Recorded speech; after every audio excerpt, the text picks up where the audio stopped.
Hello everyone, it's Jeanette here from Enthusiastic Gardener. It's turned a little chillier in England, which is why I have my coat on. Now, I have something so exciting. I've been wanting to do this I've had this plant, which I'm going to plant in this hole over there.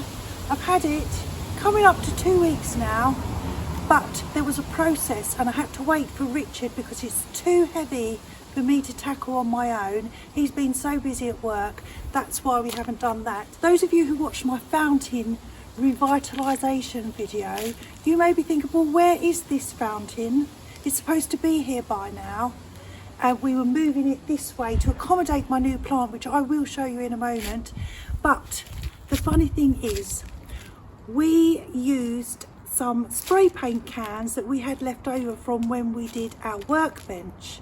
So you can see it's a light grey, and we chose the light grey to match in with the colour that we used for the Victorian tall wall greenhouse, which in turn matched the cabin. So there was a method to the light grey at that point. So we had 3 cans left over. We thought we'll use it for the fountain, light grey, fine. Now, everybody thought in the comments that we've done it white, and I was thinking, it's not white, I don't want white. And the more I looked at it, I thought, it does look white. And anyway, I kept reading the comments on YouTube, people saying, oh, your white fountain is going to look very nice. And I was thinking, I don't think I like it. But the funniest thing ever, a lady called Gemma topped it all off. She said, it looks like it should be in your bathroom. And I thought, she's right. It made me laugh so much. And I don't mind when people say comments like that, because I'm putting my garden out for you to look at. So, you know, your opinions count. Anyway, it made me laugh. I said to Richard the next morning, Richard, someone thinks that our fountain looks like a piece of sanitary ware that should be in the bathroom. We need to change the colour. So he agreed with me. So we're changing the colour.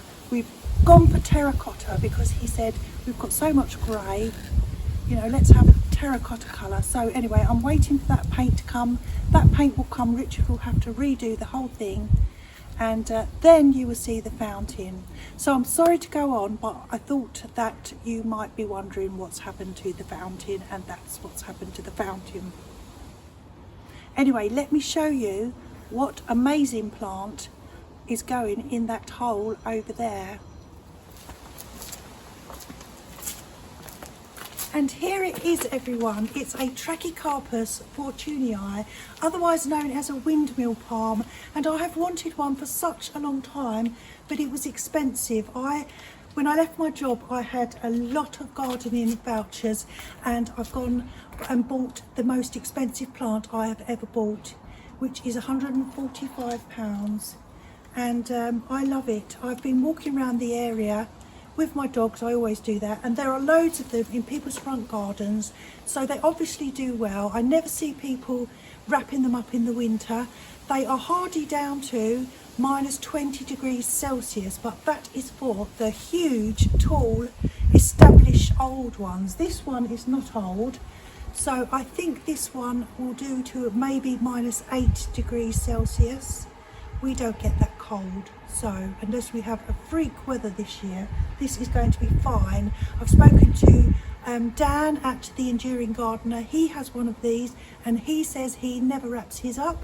So Dan knows all about Trachycarpus, and hopefully I'll be okay. So they are a single stemmed fan palm. This one's not that old. You can see it's only about a foot of trunk there, but they can grow so big. They could be as wide as this pot. They could be a foot in diameter. And you can see all these are the old stems. And when the stems die, they will lay themselves down, and then you know you can cut them off. They will kind of droop downwards, and then you can cut them off. And they used to use this coarse fibrous material in China and Japan, where these palms originate from. They would use these sometimes to make ropes and sacks because it's very, very, very strong. And some people do strip off their trunks as well, but I think I will leave mine. So you can see these are old stems that have died in the past, and they're attached by things called a petiole down here. And what that does, the palm can twist itself to face the sun. They come in male and female, which is interesting, but you don't know which you have until it flowers. The male ones are bright yellow and the females are kind of a little bit more greenish. So we shall see if I've got a boy or a girl. They also have fruit around about the mid-autumn. I've also invested in the correct palm fertiliser because, as I said, this is my most expensive and valuable plant and I want to look after it, so I have the correct palm fertiliser from a company called Hardy Palms in the UK. So we'll be adding that. Now we need to walk around to find out what is the front and what is the back. Richard, hello. Good morning. I'm going to let you decide which is the front and which is the back, because when it's in the hole we're not going to be able to keep shifting it round to look, are we? So I thought we could tie that round and do a little bow at what we consider is the front. I'm going to let you decide and then I'll tell you if I agree with you.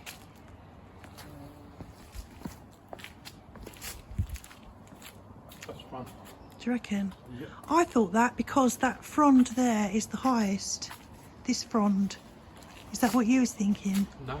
Oh. Okay, what was your reasoning? Because that's the back. Okay. What's... No, because it's leaning this way. Yes. It's all pointing this way. Okay. So these are the front leaves. Do you want to tie a little bow at the front then? Plus it's quite sparse in here. Yeah. But that's probably where it was. But they will come off. The bottom fronds do come off eventually. It's probably where, I agree with where you. it was kept, and that's going towards the sun. Yes. That's the front. Perfect. Thank you, Richard. Well, I just want to explain about digging a huge hole. An easy way to find out that you've got the correct depth is put your spade in the bottom of the hole. You're supposed to get actually a stick of some description, but I'm using my hand. So I think, would you say, Rich? Yeah. To there. Yep. And we take it over here, and it's just beginning to rain. It's actually raining now. So we need to make sure it's about right, would you say?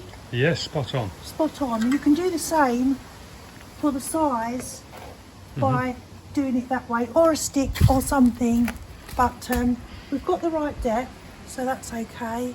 I've well watered my Trachycarpus, watered it until the water came out of the bottom, so I know that's well watered.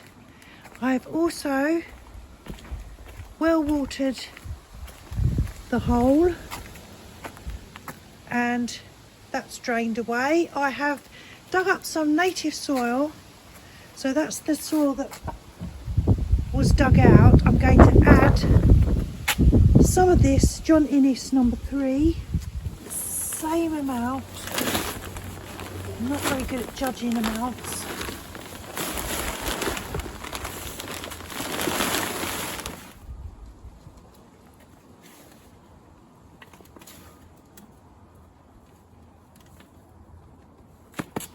Going to add some fertiliser. This is my fertiliser from hardypalms.co.uk. 50 grams per square metre.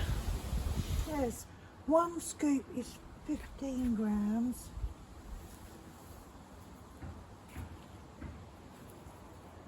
I don't know.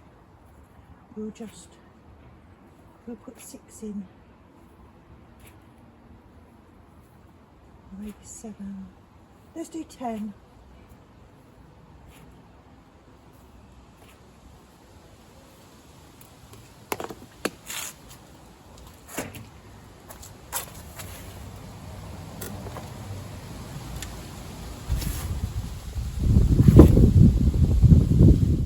That will do. Let's put some in the bottom.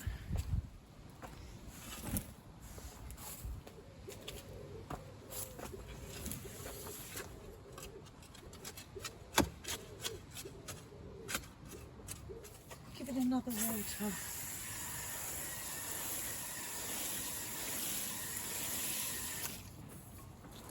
Okay, let's do this. Let's do this, Rich. Right, come. Okay, What's got to go in first? we've got to get it over. We've got to get it out of the pot. Yeah. So let's put it over. Turn it to the side and just hit it all the way round.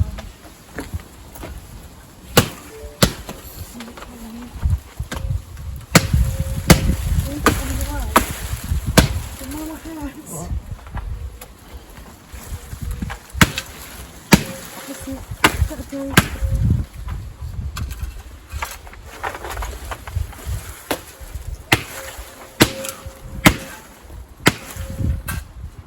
Right, try now. I've got to push down, you've got to pull up. Yeah. Let's have a look at the roots. Right. I think we could rough up the roots a little. What's got to go in first? Well, I've put the soil in, so that's done. Oh, so this should be going straight in? Yes, Yep, but right. we need to rough up the roots so that they can take off in a merry way.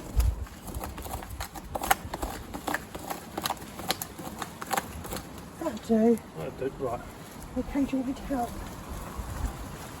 No, do it. Now let me do it. Okay. Beautiful. Just make sure we like it where it is. Yeah. I wouldn't pull it back, I'd push it forward. Right. You won't get stuff in there, do you? Yes. Is it straight? It looks beautiful. So now it's just filling in there, yeah? Yeah. Where's your mixture? Here. Is it mixed up? Yes. You put the... Yes. Fertiliser and everything. Everything's in there. Everything's in there. Everything's in there. It is. Let me get this up here. Right. Now just tip it here. Is it? Tip it. We need to put it up a little way There. and then water it. And then do it again.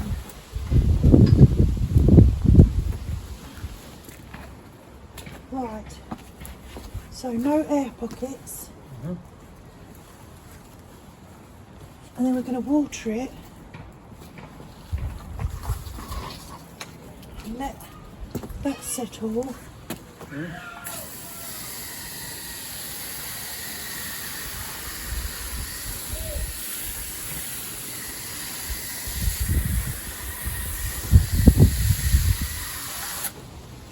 Let that soak down.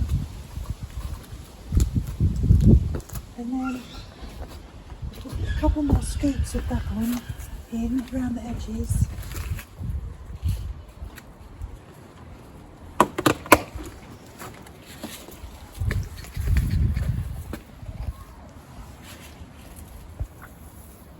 Not too many. That's far too much. That's fine. Tip it all.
Yeah, very nice. Obviously it might sink a bit more over the next few days. We can address that as and when. I'm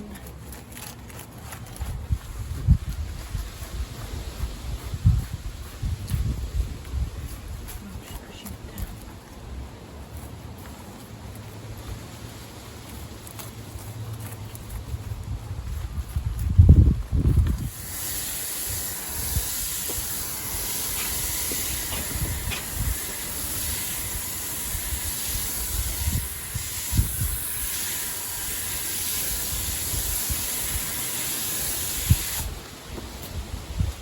Now, the Trachycarpus is in.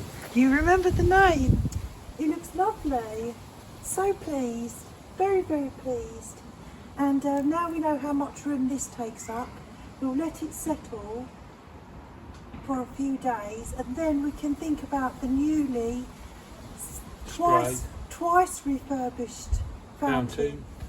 It's going to go about where you are now. It is. It's going to be around about where I'm sitting now, or squatting. So, what else can I say? Trachycarpus. Trachycarpus. Thank you for watching. I'm Jeanette. I'm the enthusiastic gardener. Have fun in your gardens. It's about to rain. We need to rush inside. Thank you for watching. Bye. Bye.